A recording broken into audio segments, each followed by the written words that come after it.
डेहरे टूसू आयोजन समिति की ओर से आज डेहरे टूसू पर्व को लेकर आम बगान मैदान में एक समीक्षा बैठक आयोजित की गई। बैठक में गोपाल मैदान में प्रस्तावित डेहरे टूसू मेला आयोजन पर विस्तार से विचार विमर्श किया गया। बैठक में यह निर्णय लिया गया कि इस वर्ष डेहरे टूसू पर्व पूरी तरह पारंपरिक स्वरूप में मनाया जाएगा। सभी प्रतिभागी पारंपरिक परिधान में ही शामिल होंगे। बाहरी तौर पर डीजे और बैंड बाजा बजाने पर पूर्ण रूप से रोक लगाई गई है। हालांकि पारंपरिक वाद्य यंत्रों के साथ टूसू पर्व से जुड़े गीतों के उपयोग की अनुमति रहेगी।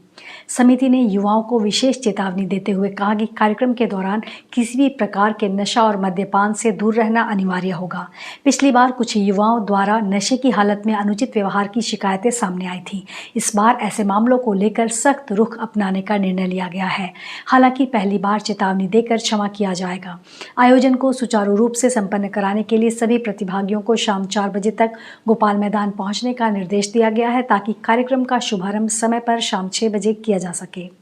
बैठक का उद्देश्य पूर्व की गलतियों को दोहराने से बचना और कार्यक्रम को व्यवस्थित ढंग से संपन्न कराना रहा। इसके अलावा यह भी तय किया गया कि इस बार पारंपरिक साज सज्जा और सांस्कृतिक सामग्री का अधिक से अधिक उपयोग किया जाएगा। पूरा आयोजन टाउनशिप की पारंपरिक संस्कृति और परंपराओं को ध्यान में रखकर किया जाएगा। समिति ने यह भी स्पष्ट किया कि कार्यक्रम स्थल पर अधिक साउंड में डीजे बजाने पर रोक रहेगी तथा हिंदी गानों पर पूर्ण प्रतिबंध लगाया गया है। हालांकि टूसू पर्व से संबंधित पारंपरिक गीतों पर किसी प्रकार की रोक नहीं होगी। बैठक में मौजूद सदस्यों ने एक मत से निर्णय लिया कि डेहरे टूसू पर्व को शांतिपूर्ण, सांस्कृतिक और पारंपरिक तरीके से मनाया जाएगा।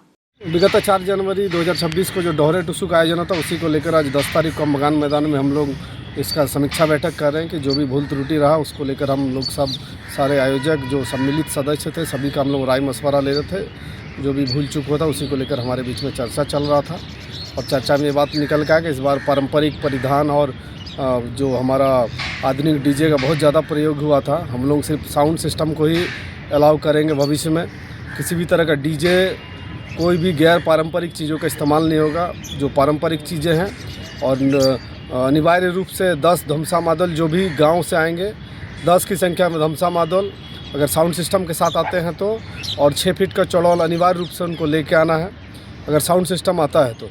अदरवाइज ऐसे आप लोग चौड़ौल लेके शामिल हो सकते हैं। और विशेषकर समय का ध्यान रखना है कि हर हाल में 4 बजे रीगल गोल चक्कर और 6 बजे अम्बगान मैदान पहुँचना है। इन सब चीज़ों पर चर्चा हुई।